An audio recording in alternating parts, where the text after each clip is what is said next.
Hey guys, this is Kenneth லாபேஷன். இன்றைக்கு நாங்கள் பார்க்க போகிறது நீங்கள் ஃப்ரான்ஸில் ஒரு ஃபாஸ்ட் ஃபுட் ஒன்று திறக்கும்போது என்னென்ன விஷயங்களை அவதானிக்கணுமென்று. முதலாவது விஷயம் நீங்கள் ஒரு லோக்கலை வாங்கலாம், இல்லாட்டிக்கு லூவை பண்ணலாம், ஃபோந்து கொமர்ஸை வாங்கலாம், இல்லாட்டிக்கு ஏற்கனவே இருக்கிற ஒரு ஃபாஸ்ட் ஃபுட்டை உங்களோட பேருக்கு மாற்றி எடுக்கலாம். ரெண்டாவது விஷயம் நார்ம் தி செக்யூரிட்டி. ஃபாஸ்ட் ஃபுட் பப்ளிக்கை ரிசீவ் பண்ணுற இடம் வேண்டபடியா ஆசோஞ்சி வந்தால் எத்தாம் பண்ணுறதுக்கு எக்ஸ்டாங்டரும் உங்களோட ஃபாஸ்ட் ஃபுட்டை விட்டு எப்படி வெளியில் போகணுமென்று சைன் போட்டும் போட்டிருக்க வேணும். நீங்கள் மூன்றாவது விஷயம் அக்ஸே ஹேண்டிகேப்பே. உங்களோட ஃபாஸ்ட் ஃபுட்டுக்கு ஹேண்டிகேப் பீப்புள் சாப்பாடு வேண்டக்கூடிய மாதிரி அதை செட்டப் பண்ணணும். நாலாவது விஷயம் நார்ம் சானிட்டேர். நீங்கள் ஈஜியன் அலிமெண்டேரை கரெக்டாக கடைப்பிடிக்கணும். அப்படின்றதுல உங்களோட சாப்பாட்டு சாமான்களை சூட்டில் வைக்கிறதோ குளிர்க்க வைக்கிறதோ அதெல்லாம் ரெஸ்பெக்ட் பண்ணி செய்ய வேணும். உங்களோட லோக்கல் சுத்தமாக இருக்க வேணும். மற்றது அலர்ஜியான ஆட்கள் அதை பார்க்குறதுக்காக நீங்கள் யூஸ் பண்ணுற எல்லா ப்ராடக்ட்ஸையும் ஒரு லிஸ்ட் போட்டு நீங்கள் உங்களோட ரெஸ்டாரண்ட்டில் ஒட்ட வேணும். இன்னும் ஒரு விஷயம், நீங்கள் உங்களுக்கு வேலை செய்கிற ஆட்கள் ஒப்ளிகேஷன் பெர்சனலை வாசிக்கக்கூடிய மாதிரி எங்கேயாவது எழுதி அதையும் ஒட்ட வேணும். கடைசியாக ரெஸ்டாரண்ட்டில் வேலை செய்கிறாலோ அல்லாட்டிக்கு ஜேஓஓ ஒரு ஃபார்மேஷன் HACCP செய்ய வேணும். அஞ்சாவது Justin to product et déchets. நார்மல்மாக நீங்கள் ஜூஸ் பண்ணின ஆயிலெல்லாம் பூவலுக்குள்ள எரியிற இல்லை, ஒரு பிரஸ்தாத்தர் எடுத்து அவர் தான் அந்த ஆயிலை கலெக்ட் பண்ணி கொண்டு போக வேண்டும். நீங்கள் உங்களோட ஸ்டொக்காஜை புறம்பாக வைக்க வேணும், சுத்தமாகவும் வைக்க வேணும். மற்றது நீங்கள் ஏதாவது சாப்பாடை சமைச்சு ப்ரிப்பேர் பண்ணி வச்சிருந்தா அதுக்கு டேட் எழுதி வைக்க வேணும். ஆறாவது ஒரு கம்பெனியை உங்களோட ரெஸ்டாரண்ட் பேரில் ஆரம்பிக்கிறது. ஏழாவது இன்சூரன்ஸ் போடுறது. எட்டாவது நீங்கள் கேஸ் என்ரெஜிஸ்ட்ரேஷன் சர்டிஃபிகேட் வச்சிருக்க வேணும்.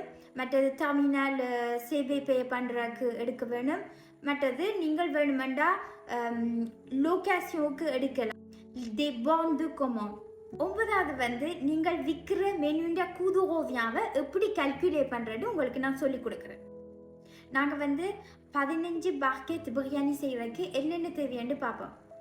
Phule 1.5 kilo 15 euro hors taxe, riz 1 kilo 2.3 euro hors taxe, huile 100 gram 50 சென்டி, oignon et ail 300 gram 1 euro, épices 150 gram 2 euro 15 2,50 €. மொத்தமாக 15 பாக்கெட் பிரியாணி செய்கிறதுக்கு 23.3 யூரோ hors taxe முடியுது. ஒரு பாக்கெட் பிரியாணிக்கு 1.55 சென்டிம் ப்ளஸ் நீங்கள் ஒரு ஃபாஸ்ட் ஃபுட் வச்சிருக்கீங்க, நீங்கள் லோயை பே பண்ணுவீங்க, சேலரியை பே பண்ணுவீங்க, இன்சூரன்ஸ் பே பண்ணுவீங்க, அப்படி நிறைய சார்ஜ் ஃபிக்ஸ் பே பண்ணுவீங்க.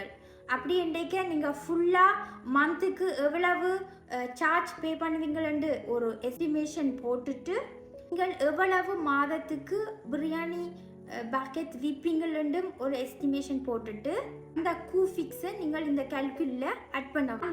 ஜிமிலோகோ கூஃபிக்ஸ் போட்டனால் 1250 பாக்கெட் பிரியாணி விற்பம் ஒரு மாதத்துக்கு கால்குலேட் போட்டேன் எக்ஸாம்பிளுக்கு. அப்படி என்றைக்க ஒரு பாக்கெட்டுக்கு 8 யூரோ நீங்கள் ஆட் பண்ண வேண்டும். அதால் ஒரு பாக்கெட் பிரியாணி செய்கிறதுக்கு 1 யூரோ 55 சென்டி முடிஞ்சது. ப்ளஸ் கூஃபிக்ஸ் 8 யூரோன்னு பார்க்க பிரியாணின்ற குதுரோவியா 9 யூரோ 55 சென்டி hors taxe. இப்போ நாங்கள் பார்த்தது பிரியாணியை செய்கிறதுக்கு எவ்வளவு காசு உங்களுக்கு முடியுதுண்டு. இப்போ பார்ப்போம் இந்த பிரியாணியை உங்களோட ரெஸ்டாரண்ட்டில் விற்றா எப்படி கால்குலேட் பண்ணுறதுண்டு. பிரியாணியை செய்கிறதுக்கு உங்களுக்கு 9 யூரோ 55 சென்டி முடிஞ்சது.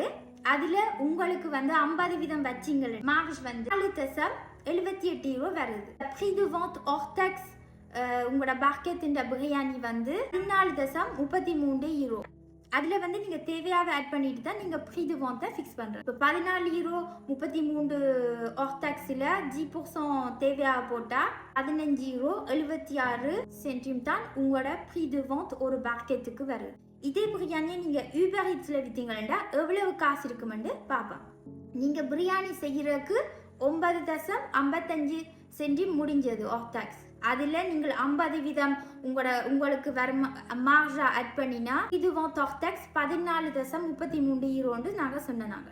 அதில் வந்து தேவையா 10% ஆட் பண்ணினா 15.76 உங்களோட pre devant TTC affiché sur Uber Eats. நீங்கள் வந்து Uberல ஒரு மெனு விற்க Uber வந்து 30% கமிஷன் எடுக்கும். அதால உங்களோட ப்ரீ devant TTC 15.76 அதில் 30% யூபர்ன்ற கமிஷனை கழிச்சா 4.73.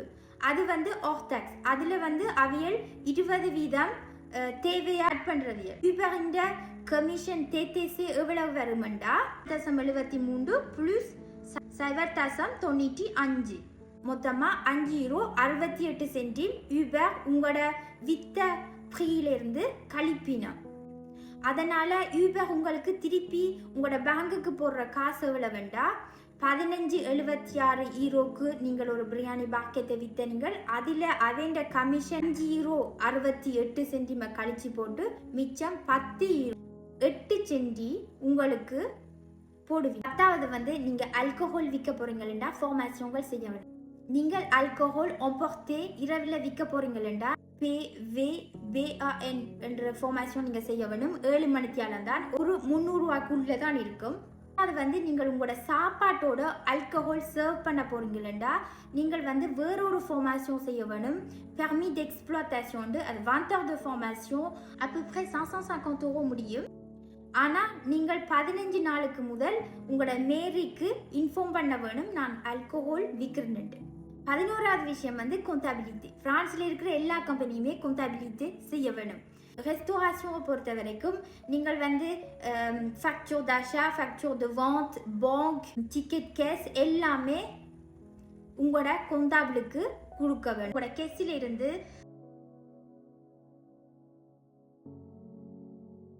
லாஸ்ட்டாக வந்து ஃபேக்சர் எலக்ட்ரானிக். ஃப்ரான்ஸில் இருக்கிற எல்லா கம்பெனியுமே செப்டம்பர் 2026 ஒரு பிளாட்ஃபார்ம் ஆகிரையே எடுக்க வேணும். ஏனென்றா பெரிய கம்பெனிகள் லைக் EDF அவில் வந்து இனி பேப்பர்லேயோ இமெயிலையோ இன்வாய்ஸ்களை அனுப்ப மாட்டேனோம். அதால் நீங்கள் ஒரு பிளாட்ஃபார்ம் ஆகிரையே எடுத்தால் தான் அதால் தான் உங்களோட அவையோட ஃபேக்சர்களை அவையில் அனுப்புவீனா. இந்த வீடியோ உங்களுக்கு பிடிச்சிருக்குன்னு நினைக்கிறேன். அடுத்த வீடியோவில் பார்க்கலாம். பாய்.